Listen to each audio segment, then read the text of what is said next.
there's something bigger than any one of us that goes on when we get kids together who are used to being the one in their friends group, some of them the only one in their family to have a physical disability, the one that is looked at as abnormal. And all of a sudden you put them into a situation where 100 other kids or 99 other kids and three-quarters of the staff and the director has CMT. Not only are they understood, but they are understood about one of their most personal challenges without them having to say one word, and they know it. And as a result, everyone relaxes. And I don't put a lot of value on normalcy, as you can probably tell. Right. Neither do either of you, but they are allowed and gifted the ability to feel normal, some of them for the first time in most of their lives. And it is so cool to watch what happens to a kid when they're not trying so hard to cover something up, when they can just relax.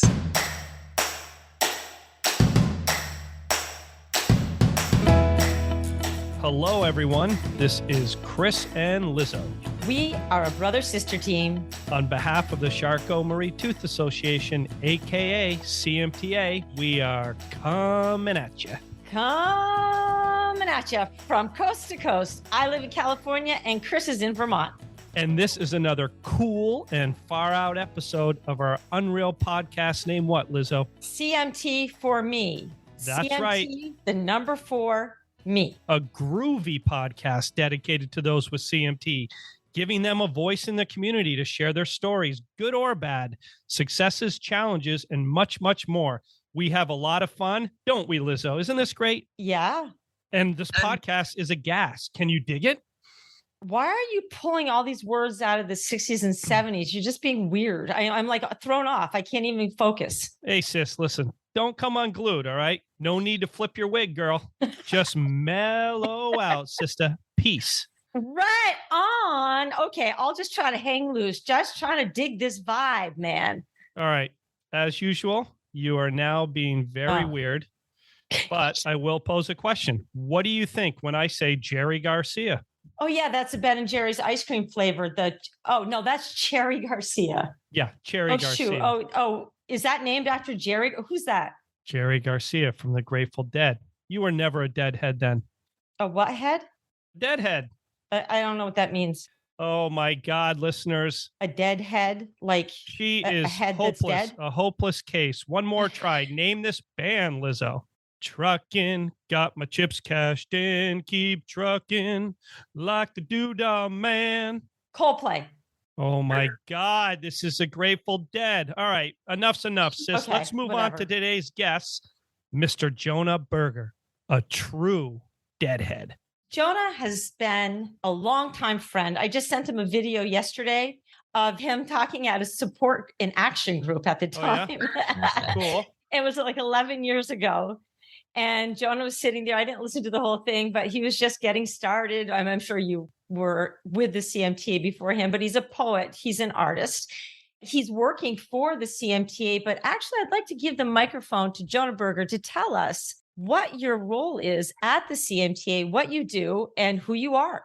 Well, and just let's say, welcome, Jonah. We are psyched to have you, dude, on this podcast. Psyched to have you. And by the way, the role of the CMTA, that was the question I was to ask, but Lizzo stole it. So now to you, Jonah. That's because Chris usually takes all my questions, Jonah. So I just thought I would take this over today. Yeah. Jonah, how you doing? I'm good, my friends. Awesome. Chris, you can trust that I am well-versed in the ways of dealing with Elizabeth and her interjections and her just kind of scripting in the moment. And so I have about 20 to 25 years of experience around that. So we're going to be just fine. That's great. That's great. Well, that's what makes it interesting. She's awesome. I am indeed a deadhead. I am a proud deadhead. I saw one Grateful Dead show, and it was the 7th show before Jerry Garcia died.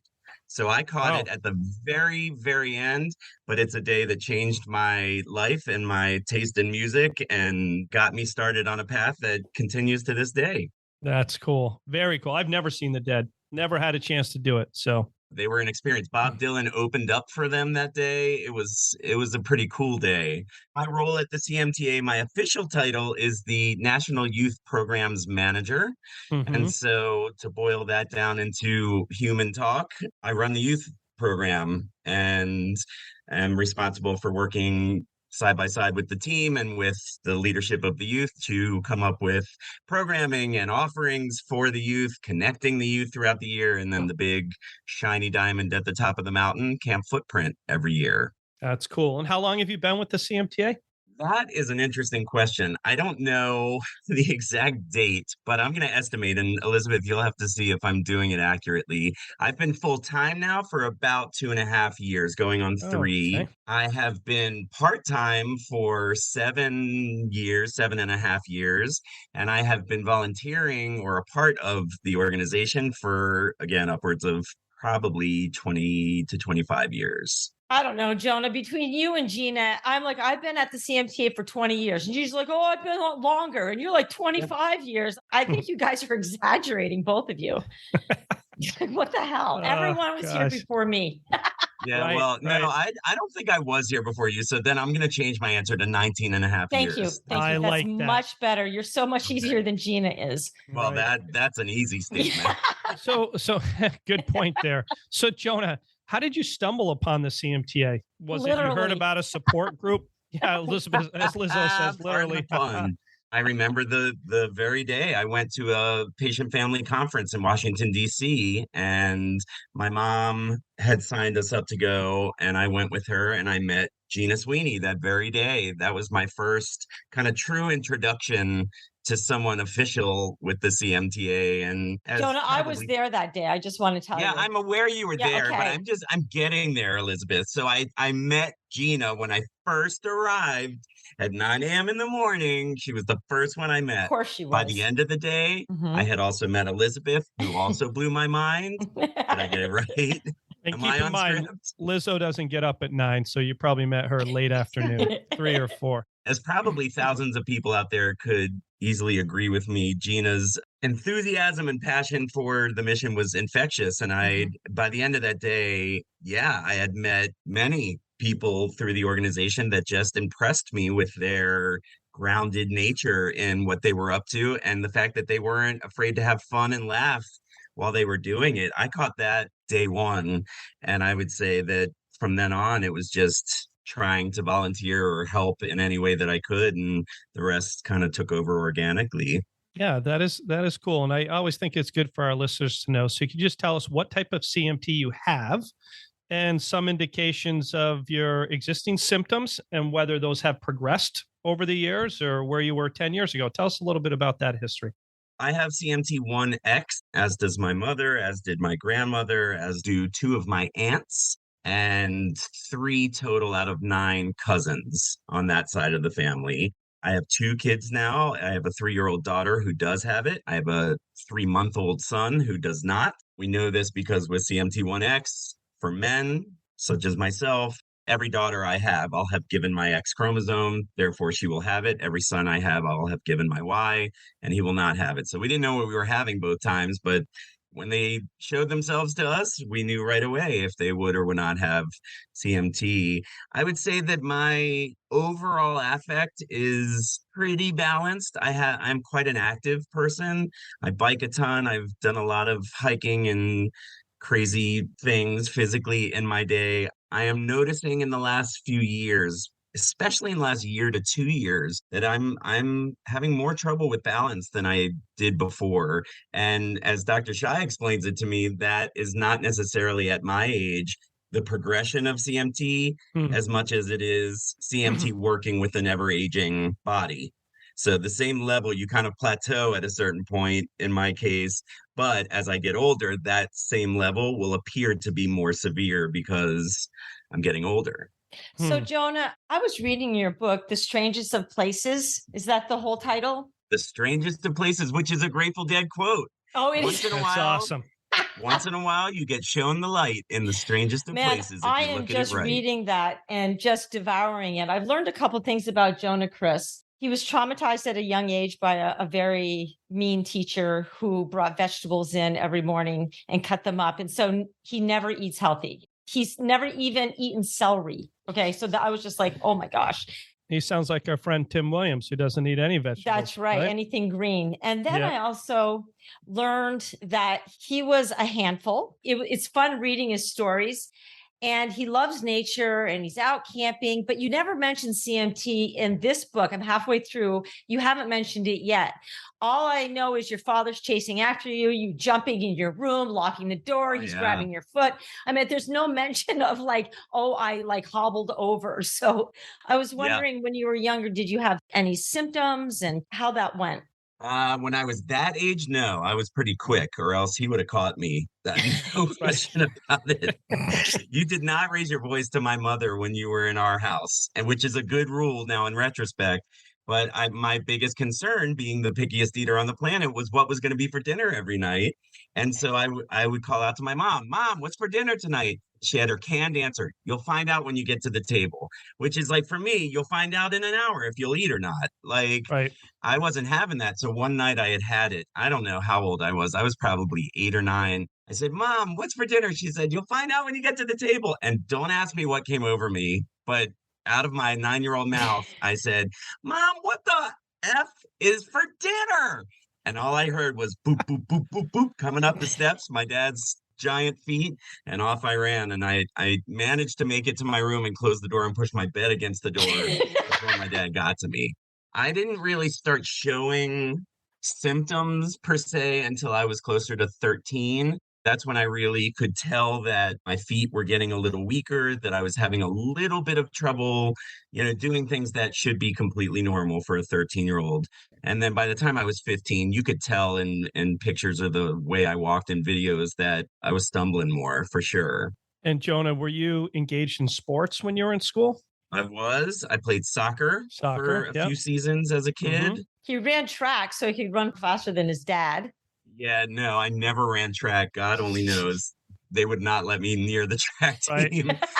But that was it. No, I ended up, I was the manager of the girls volleyball team in high school. They were 7-time state champs and they were tall and lovely. And so it was a great situation for me. I found a way to become part of a sports team without having any athletic ability. Okay. It sounds like you were never really shy. You mentioned a lot of like crushes in your book and like the sun rose and set in her eyes, like things like this. But it doesn't sound like you were the shy kid, even though you were kind of like traumatized about going to school when you were younger. Yeah, I was not a shy kid by nature. I was a very outgoing spirit by nature. I think what happened in kindergarten, which we laugh about a lot, but it was a teacher who just lost her cool on me as a kindergarten kid. And it did traumatize me for several years. I became shy as a result of that. But I think through a lot of love from my parents and through summer camp, quite honestly, that's what brought me back out of my shell and kind of into my natural way. Jonah, what was that experience in brief? This is Preston, who we call the Pickle Witch. In my family, the Pickle Witch. There is a chapter, by the way, about CMT. You're going to get to it in the second half of the book. The Italian Pizza Cutter, it's called. We'll just leave it at that. That might be the title of this podcast. All right. The Pickle Witch and the Italian No, Pizza it's more, Cutter. This title will be like the Jewish Kugel Cutter or something like that. Exactly. So Mrs. Preston I had the best kindergarten teacher in history, Miss Gillespie. So great that they promoted her in the middle of the year to a high-level position in the county. First mistake, you never take a teacher out of the classroom at that age unless you have to. They replaced Miss Gillespie with Mrs. Preston, who decided she was going to earn the favor of these kindergarten-age kids by instituting Vegetable Taste Day every Wednesday. And I was already a picky eater, so she would bring in a vegetable, cut it up. We'd all have to come up, take a bite, say what we thought of it. I was having nothing to do with Vegetable Taste Day, and it all came to a head on Pickle Day. And she brought in a pickle, cut it up. We came up to try it. She said, Jonah, will you come up and try? I said, no way. She said, Jonah, come up and try. I said, no. And then evidently, I don't remember her screaming, but the room mother told my mom she just lost her cool and started screaming at me. I went under a table and grabbed the table legs. Mrs. Sullivan, Annie Sullivan's mom, the room mom, went to the office, called my mom and said, you better get down here. And they peeled me off my mom, kicking and screaming every day for the rest of kindergarten, first, second, and part of third grade. Wow. So that went on for quite a while. Yeah, it was a very traumatic pickle incident. How did these experiences of early life help you? Because you've always been interested in helping kids with differences, with different abilities. Did that have anything to do with the future of helping kids be themselves or find themselves? My dad is like the king of all times with teacher, camp director, childcare. He was just the maestro, He's the so horse fun, Chris. whisperer. He'd be I've like, never met him. Yeah. hey, Jonah, pull my finger. And you know what would happen Yeah, after that at the dining room table. And Jonah's mom would be like, Marty, God, Love it. God. Yeah. Now we know he's where the Jonah got man. that from. And so I think I was always kind of inclined towards working with kids, but my disability helped me to steer that passion into working with kids with disabilities. I think what happened to me as a kindergartner made me more so just extra attentive to the kids who were on the fringes. So the first day of camp, I laser focused on where are the homesick kids. Let me give them extra love because I know exactly what's going on in their gut at the time. Yeah, Jonah, I met you the first time, and I don't even remember what year, years and years ago when I first joined the board, and it may have been at a conference, and you were just so engaging, right? I could tell right away. I'm like, I really like this guy, right? And we probably only exchanged words for a couple minutes. I want our listeners to learn more about Camp Footprint and what you Yeah. have done. And it's just such an incredible, incredible event. And I know it's not easy to put that event on, but you're so committed. And the CMTA, and I think any parent who's listening to this or sent their children to Camp Footprint, I think you just blow them away each year. And they are so very happy to have you engaged in this role. And you have such a positive impact. Every single year we hear of the great things that come out of this camp. And so it's awesome. It's awesome to have you in that role. So why don't you tell our listeners a little bit about Camp Footprint and your role and your attitude towards it and what you get out of it, et cetera. So Right, get comfortable because I have a lot to say about Camp I know Footprint. All the kids we talk to, they just rave about camp. they do. But I always just get this general overview.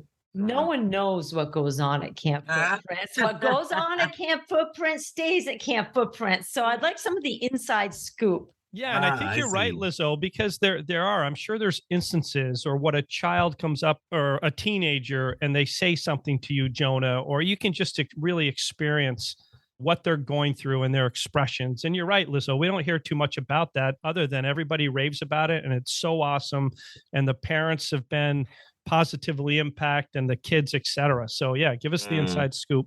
Well, in 2016, the organization decided it was time to get a camp together just for kids with CMT because the avenue had always been MDA camp, which is a beautiful avenue. I'm a huge fan of MDA's camp program, huge fan. But MDA is an umbrella term that encapsulates 50 different disabilities and diagnoses. And I think that CMTA being as prevalent as it is and specific as it is with its symptomology needed its own program.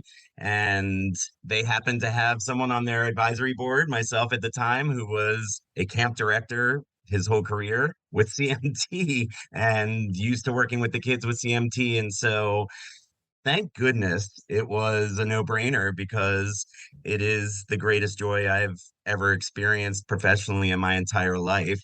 I've been the part of directing 8 different camp programs now, including Footprint, and I've never seen anything like Footprint. I'm biased because I helped to plan and run it, but there's something bigger than any one of us that goes on when we get kids together who are used to being the one in their friends group, some of them the only one in their family to have a physical disability, the one that is looked at as abnormal, and all of a sudden you put them into a situation where 100 other kids or 99 other kids and 3/4 of the staff and the director has CMT. And not only are they understood, but they are understood about one of their most personal challenges without them having to say one word, and they know it. And as a result, everyone relaxes. And I don't put a lot of value on normalcy, as you can probably tell, Right. neither do either of you, but they are allowed and gifted the ability to feel normal, some of them for the first time in most of their lives. And it is so cool to watch what happens to a kid when they're not trying so hard to cover something up, when they can just relax. And that's, I think, the bottom line behind the success of Footprint. Bring us through a day. A day in the life. I start my day by just grabbing my radio and saying, Gina, you're wrong. And, that way we get it out there. Whatever she's saying to me on the radio first thing in the morning, we can just be very clear, whatever it is. So you don't you're wrong, brush I'm right. So you don't brush your teeth. So now, The first year of Footprint, 2016, on the first full day when the kids were there, the first morning, I got up, I grabbed my braces with my right hand, my shoes with my left hand. I come out and I sit down on the couch in the common area of the boys' cabin. And I start doing my morning routine of 5 minutes of getting my legs strapped on. And at one point, I turn my head to the right, and there's two little boys sitting next to me on the couch putting their leg braces on. Yeah. And it was the first time in my 43-year-old life at the time where I had company, and I had company that got it. And it was really a pretty incredible moment. We have breakfast. We do chair dancing every morning after breakfast, which is our way of exercising without having to have balance be a part of it. So everyone sits in chairs. Bridget, our unbelievable director of greatness, is leading it. She's a dance instructor and so many other things, but brought chair dancing to the kids, and it is one of everyone's favorite parts of the day. That's great. We just rock out and get our hearts pumping, and no one has to worry about tripping or falling. I love it. Jonah, when you were doing virtual camp, Johan, my son, Chris's nephew. Yep. Johan, Johan. Anyway, he was being a counselor, and he's not demonstrative dancing. He's pretty conservative. I walk by his room and he's like, and this, he was. and go. And I'm like, oh my God, that's a person I don't even know. So even the virtual worked during COVID. It was an amazing, he goes, I have to show team spirit. And that's what Jonah really values. So go ahead. After chair dancing, what do you do? After dancing, we go to activities in the morning. We have activities in the morning and afternoon. They are traditional camp activities. We do boating, we do swimming, we do archery, we do wall climb, zip line, fishing. It's just so fun. And it's a camp that is designed for disability. So everything is adaptive. Their attitude and our attitude is, if you want to do it, we will figure it out. We will find a way to get you to do anything under the sun. And I think that's so cool, right? All the activities you offer. And I can only imagine you must have some of the attendees very hesitant to try some of these new things, right? Yes. And they've never done them. And maybe in their mind, they're thinking, I don't think I can do this. Yes. So it's got to be such a cool feeling to see them participate. Because we're saying, what do you want to do? Right. We're never saying you can't. You shouldn't. You need to do this activity instead of that activity. We're saying, what do you want to do? If a kid wants to get up to the top of the climbing wall, we're going to get that kid to the top of the climbing wall. If it takes 3 people climbing around them and helping them, but they're going to get up there. And I think that's different than what they experience in typical days of their lives. Yeah. We do lunch. We have rest time after lunch where no one rests, but we all hang out and talk.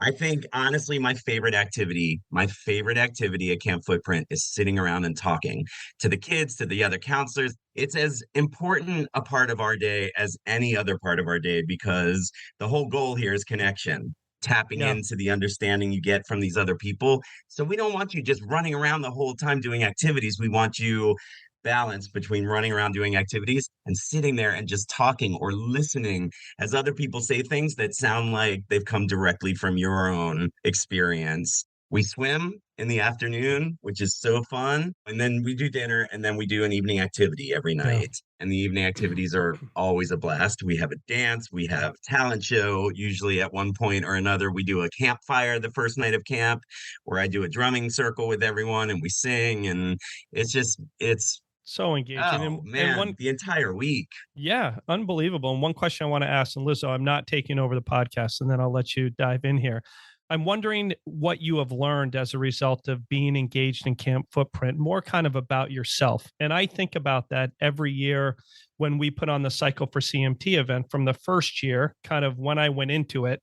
And each year I kind of learned something that are some takeaways that have influenced me going forward, just from the people, et cetera. So this must be a very engaging and emotional camp that you learned something about yourself as a result of interacting with the attendees. Definitely. It's funny as a camp director and as someone who's done triathlons and climbed mountains and like done all these like so-called big things, I tend to get an inflated sense of ego from time to time. My wife will tell you. But then you hang out with these kids who are facing some unbelievable challenges in the most graceful of ways. And I'm reminded humility every year at camp. I am reminded the absolute vital value and importance of connection to others, not just of your own tribe, but of each other. I think the biggest gift that CMT gives us and that Camp Footprint gives the kids is the reminder that we need each other. We can't really function, especially happily, unless we're together. We were designed to be in community, and that's why camp is my favorite place in the world. And that is why most every kid and counselor who comes to Camp Footprint goes home thinking the same exact thing. It's a yearly reminder for me to keep on going. Even though I appear to be pretty confident with my disability causes me a lot of struggle. And I am aware that people are looking at me all the time. And I am self-conscious as a result of my disability, whether I show it on the outside or not, I am. And camp is just this huge, like, dude, you're fine. You're great the way you are. Keep on rocking. So, Jonah, stumbling down the road, I'm glad you mentioned that because everyone has good days and bad days with CMT. And after the last time we talked to you, I'm like, Chris, how does he stay so happy? I'm like miserable today. Like, how does he? I know. We use him as a model here. We're like, I'm like, well, if Jonah could be happy, I guess I could be happy. We better get our act together. You're welcome. But there are days. It's very interesting that you just said there are times, and I have an internal struggle. Do you bring that to camp and talk about it? Yeah, I'm completely honest with the kids and counselors. I mean, anyone at Camp Footprint will tell you they know me inside and out. There's no holding back at that point. The kids, for the most part, are so mature. They just get it because they deal with struggle. They don't have the luxury of ignorance. They have to be engaged. And as a result, we get some pretty amazing kids. Gina, for example, while she's amazing, is an example of adults being children locked in adult bodies. So not all adults are mature. I assure you this. That's why Gina and I get along so well. But everyone's on the same level at Camp Footprint. There's no separation between admin and counselors and campers. The CMT cuts through all of it, and we all function on the exact same plane. And I think as a result, it's just easier to develop connection that way. Jonah, do you have an experience at Camp Footprint that you can remember where you feel like you really influenced one of the campers, or maybe they were struggling with something? And I think back to, it's great to have all the activities, but you really get to know somebody when you have that talking session. Yes. Right. And yes. I'm sure you've helped some of these participants. Do you recall any story that touches you in terms of what you've done there? And yeah. There are two that come to mind. One that I won't get into specifics because it would be a whole episode, but there's a chapter in my book, Elizabeth, called The Golden Pine Cone, which is kind of my wife and I's love story, basically. And let's just say it has to do with a golden pine cone. Okay. But one year earlier on in camp, this is 5 years ago, after we get back from lake day, we go to the lake on Wednesdays and we just set up our blankets and have a beach day and boat. And it's so fun. We get back and there's some downtime where we're all sitting on blankets on the field. And I happen to sit down with a group of about 10 kids. And I don't know why, but somehow the Golden Pines Cone story came up. So I told the whole story. And now it's a tradition. Every year, Wednesday afternoon, I find a new group of kids. I sit down and I tell them the Golden Pine Cone story. And so far, it's been going over really well, trying to share my 50-year-old wisdom with these kids any chance I get in any creative way that I can, modeling for them that no matter what your circumstances, you don't stop. You keep on going. The one story that sticks out in my mind, there was a camper who was pretty shy, but she loved to sing. She was terrified to sing in front of other people. And that year on Wednesday night at the night swim, which we always end that day on an evening swim, I think it actually was Gina who encouraged this kid to come to the edge of the pool and got everyone quiet. And I was in the pool at the time playing ball with the kids, and everyone came over to that side of the pool, and this kid sang an entire song for the camp, and her voice was shaking like nothing you've ever heard. She was scared to death, but she was doing it. And the applause that erupted when she was done with her song was the most magical thing I've ever seen. I'll never forget. Hannah Roberts and I looked at each other and we were like, had tears in our eyes from this unbelievable moment, because it's an illustration of what Footprint's all about. It's like whatever it is that's your mountain to climb, if you climb it during camp, you're going to have a lot of people cheering you on. And that was kind of a shiny example of that. And you could see this kid just grow infinitely in that one moment. And it's I so see great. that about 100 times a day. It's Oh, pretty cool. fantastic. I can't thank you enough for doing what you do. I Jonah. agree. I just can't thank you enough. I was skeptical at first of camp when the idea came up, and I've told you that many times. Throughout the years, the feedback has been phenomenal. And even on this podcast, we've had kids that have gone through camp, and it's the best thing that they've ever done in their lives. It's changing their lives. So tell me, we have other youth programs. So I get confused about youth council and Compass, and like, what are we doing at the CMTA with all these programs? My kind of focus in the first few years was to establish infrastructure within the youth program. That was the first big step to that, was the youth council. And a lot of the idea for the youth program came from one of the youth council members who's about to age out of it in 3 weeks. But Erin Black, she came to me one day. Old Erin. She said, the youth at the CMTA don't have enough of a voice. We don't have a seat at the table.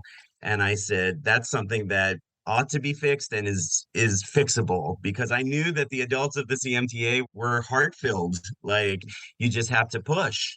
And so we did. And, the youth council is a group of kids who show themselves to be organized, passionate, dynamic, natural leaders. We gather them. We use them as kind of a youth board of directors to bounce ideas off of, develop fundraisers, develop programming. A lot of my ideas throughout the year, I'll bounce off of them, because they are the ones representing the very kids who are going to be benefiting, hopefully, from those ideas. I get a lot of my ideas from the youth council, and then I go run with them as things I institute into the youth program. So it's an invaluable group of kids. We meet once a month. They are on committees. They have a fundraising committee, a special projects committee, and social media committee, and they do unbelievable work, and it's all volunteer. These are that's amazing, fantastic. amazing kids. Yeah. That's great to surround yourself with those individuals, right? I mean, it's just a really incredible environment. It's awesome. That's right. I just wanted you to say a word or two about Compass. I keep hearing that. Katerina, we've both written for her blog, and it's called Compass. Compass. Navigating the world of CMT, or life with CMT with other young adults. Okay, so literally Compass. Okay. So what are the age groups for that? Compass is our newest program, from 19 to 29 or 30 years old. So 19 to 30. The youth program is primarily for 10 to 18-year-olds. And so what my and a lot of the admin team at the CMTA's vision is, we've been talking about it by way of like, eventually, I believe the CMTA should be supporting someone from birth to death and everything in between. And we do a ton of that already, but there are some holes in our system. It hasn't been done yet. So we're filling those in. I have a lot of ideas. They're going to have to be futuristic, but for the whole infant, toddler, young kids phases. And we connect the parents as an organization, but there's just even more that I would love to develop around that. And then once a kid is 10, they can come to Camp Footprint. They're involved in programming from the youth program. When they turn 18, 19, that's when they start evolving into being young adults and applying for colleges and needing to keep accommodations in mind, and dating and sexuality and all of these things, that we decided that was the next step in the process. So we created Compass. It is a monthly meeting online to start with that covers a different topic each month. They've done a month on symptoms and what you use to help you. They've got a list of unbelievable topics, including accommodations at college, including dating and sexuality. Who better to talk to than other young adults in your position? And the young adults especially are a group that were overlooked, because I think to the branch system that we have developed over many years tends to run older adults. And so younger adults don't often flock to that model. It's not their jam. And so we wanted to create a jam that was just for them. And my huge belief is that I can help to plan it, but I don't run it. I got Julia Barron, who was on your show, Katarina Ballsmith. They are two young adults with CMT who are running this program. I want young adults to show up and be served by young adults. The youth movement kind of slogan is youth empowering youth, not a 50-year-old empowering youth. It's youth empowering youth. Thank you, Jonah. So if we have a listener new to the podcast with CMTA Youth, how would they go about learning more about these opportunities to participate in these programs? Would they reach directly out to you? Do they go to the website? What's the information you can share with the listeners? They can do one or the other is what they can do. So my information, I'm hoping you'll spread it far and wide, but it's Jonah at CMTAUSA.org. People can contact me any time of day. The best way to get all the information under the sun in one place is our website, which is CMTAUSA.org. And then at the top, there's 5 tabs. And one of those tabs is called Get Involved. And under Get Involved, there's information on the walk, on the cycle, and all those things. The Camp Footprint page is under Get Involved. The youth program page is under Get Involved. The Compass program is under there. So anybody who's wanting to kind of tap into it, that's your one-stop shop. Fantastic. Our so website. Jonah, I want to stop this talk about the youth. Enough with the youth. Now I want to talk about you. So you're married. I am. How long have you been married? 6 years. 6 years. A month ago. Well, congratulations. And you have 2 children. You have a boy and a girl. And earlier you said that your daughter has CMT and your son does not. You knew that going into this. And I don't know what Megan feels, but let's focus on you. Yeah. You're going to have a child with CMT, without CMT, going in eyes wide open. How are you going to raise the 2 kids, or how are you going to answer those questions, or how have you foreseen the future? Like, what is your parenting style, and will you ground them? Interesting. Yes, I will definitely ground them. There's a lot of questions there, Jonah. So that was a lot. He's very good at that. 10 questions in one sentence. So my daughter is Amelia. My son is Arthur. We call him Artie. We call her Millie. My plan is to lead by example. Anyone who listens to me talk hears about my mom all the time, because I am who I am because of my mom's attitude. My attitude with CMT comes directly from my mom's attitude with CMT. And she didn't often sit down and tell me what her attitude was. She showed me what it was by being the busiest, most active mom of anyone I knew. She never let it slow her down. She never shied away from explaining it to others. If someone was looking at her braces in a store, she'd say, "Do you want to know why I wear these?" Awesome. And so my hope is to, and I already am, show Amelia the same exact way. Lead by example, never be slow, be active. Arthur is another story. You know, it's easy for me, quite honestly, to nurture a child who has CMT, because that's what I do for a living. It's in my blood to work with kids who deal with difference. Arthur will have his own differences, of course, every kid does, but I am more nervous about raising Arthur, to be honest, a boy who, like it or not, traditionally looks to their dad as a primary source of activity, of sports, of all those things. I am nervous from this side of the fence because he's still a adorable, chubby little baby, but I'm nervous about how that's going to go, and will I be able to live up to it? My initial thought is that I'm going to show him my heart by never, ever backing down from what the other dads are doing. I'm going to do it differently. I always have this like running nightmare of like going to a father-son event and a football game ensues. What am I going to do with that? Right. Like, I have no idea what I'm going to do with that, but I can tell you I will be out on that field flopping around, like at least showing Arthur that I'm participating. That I can promise you.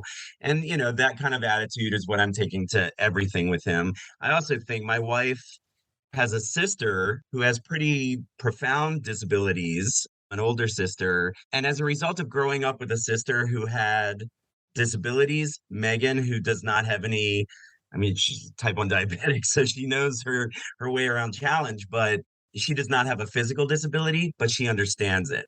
She gets me in a way that I think someone without her sister wouldn't, because she grew up with difference as normal. And that is going to be one of Arthur's gifts. I actually think that's going to be one of Amelia's gifts as well, is again, normalcy is overrated and tends to not make you the best you can be. Challenge and facing challenge is what makes you strong. Yeah, I think it's just such a great outlook. And I can tell that your children have an awesome father figure. Just a great outlook. Very fortunate, I'm sure they are, as well as your wife, to have you. So it's cool. It's great. I see you have a lot of tattoos, Jonah, or maybe not a lot. Maybe you have one really big one. What is that of? I have one big one on my arm. I have 2 tattoos. One was a success and one was a fail, right? Yeah, that's true. One says "I heart Gina Sweeney." It's across my chest, and I was really regretting that one. Right. This one on my arm is a tree this is an actual banyan tree from Costa Rica. I did a world peace program for kids would come together from countries all over the world and spend a month together learning about each other's cultures, learning about conflict resolution. I was a staff in that program and took a group of kids from Colorado to Costa Rica. That trip changed my life. It was groundbreaking for many reasons, but this tree that was on the property where we lived for the month had this wood thing built around the base of it, and we would all hang out there at night, all the leaders, and play music. And one night we were playing music, and I had my drum and I started singing the Fresh Prince of Bel-Air theme song. And before I knew it, after I was done, I kept the beat going, and the Costa Rican leader sang the whole thing in Spanish. And then the Italian leader sang the whole thing in Italian. And then the German leader, it was like that kind of trip. When I got home from the trip, I was like, that's it. I'm getting that tree on my arm. The other one was my learning tattoo, which is I like this one. My cousin Steven and I were at a Baltimore Orioles game one night. He said, "Joe, I think I'm gonna get a tattoo tomorrow." And he is, Steve Steven, said that? He's not the tattoo type. No. So I was like, screw that. If Steve can get a tattoo, I'm getting a tattoo. Like, I'm broken in, man, And he said, "Go home, decide what you want. We'll meet tomorrow." I went home. I couldn't think of anything. Finally, I was like, you know what? Jonah and the whale. I'll get a whale. He'll be given a peace sign because I was in my heavy hippie phase. And I want him to wear a red cap because my grandfather, who had just died, always wore a cap. I go the next day. I'm nervous as hell. And they do the tattoo. And I look at it. It's a little cartoon whale with a red cap waving, giving Let's see it. Can you show it decently? So for our listeners, as I just went online, type in tuna star-kissed, and you will see their logo, which is embedded on Jonah. Charlie the tuna. For years, I loved my tattoo. It's my whale, man. I was like, that's my whale.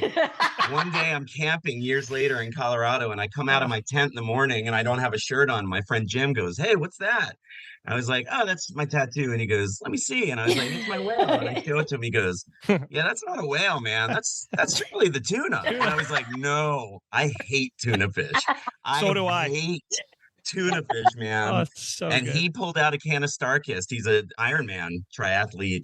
He pulled out a can of Starkist, held it up to my hip. I have a picture on my wall, actually, to this day, of that moment, of the can next to my tattoo. It's freaking Charlie the tuna. It's like identical. It's so awesome.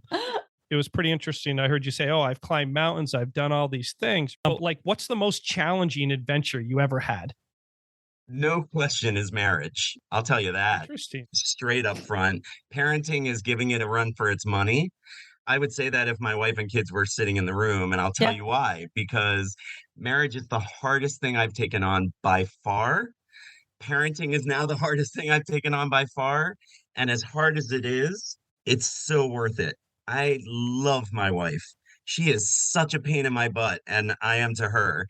But I love her because we face our challenges together. We work every day through the challenge of marriage. And as a result, in those golden moments, I look at her and I'm like, thank God this pain in the butt is my pain in the butt. You know what I mean? Fantastic. It sounds as if you're both pretty stubborn. She holds her own, right? Exactly. My sister reminds me every time I call my sister, who's an amazing therapist, I say, Megan's driving me crazy. She goes, she would have to hold her own with you. You would have to find someone equally as stubborn. Anyone else, you would have rolled right over them. And she's right. God help me, but she's right. But parenting is the same way. It is no joke. Parenting at 50 is absolutely no joke. But there are moments when that 3-year-old comes up to me and says, Dada, let's snuggle. That's her phrase. She loves to snuggle. No challenge even comes close to that. You can offer me a million bazillion dollars and I wouldn't trade that for anything. Right. So it's hard, but equally worth it. God, I love you, Jonah. Thank you so much. Awesome. You too. So inspirational. And Jonah, I always like to end the podcast and really just turning it back to you is what would you like to leave our listeners with as we close today's podcast? Let's see. I've got a small one and a big one. Okay. The small one is, and again, it's biased because I work for the CMTA and I'm paid by the CMTA, but I also see frontline what the CMTA does and accomplishes. And I've never been a part of an organization that does it better. I just never have. So the small one you can do is keep supporting, and that could be financial, ideally, but it can also be participation in things. It can also be connection, volunteering. Like there's so many ways to support this organization, but I'm here to tell you all from the front lines, this organization is worth every minute of your energy and effort and every penny you donate. It's beautiful because not every organization I've worked for I could say that about, but I can about the CMTA. And then I guess the bigger one that I would say that comes directly from my exposure to the youth of the CMTA and to my work is don't ever believe that the world is a bad place. Yes, the world is going through a lot of issues and we have a world of work to do on our culture and on the way we prioritize and treat each other, but same thing from the front lines. If you are lucky enough to do the work that I do, you see this side of humanity, this beauty, this strength, man, that same thing as I said about parenting and marriage. We have a lot of challenges on our plate as a community, as a larger world community, but it's worth the effort. You got to keep doing the work because the golden moments are still very much alive and there's nothing but hope in the future as long as you're willing to stay focused on it. That's a great message. That is a great message. Thank you. Really, really awesome. Jonah, it was so much fun having you on this podcast. Jonah needs to go to the Cycle for CMT in Vermont. Well, you did pick that up, yes. Lizzo, right? When we heard that he biked, I'm like, never seen him in Vermont. Yeah. Next year is our year. We say that every year, but next year is our year. All right. Okay. So, hey, Lizzo, if someone wants to learn more about CMT and or to donate to our cause, where should they go?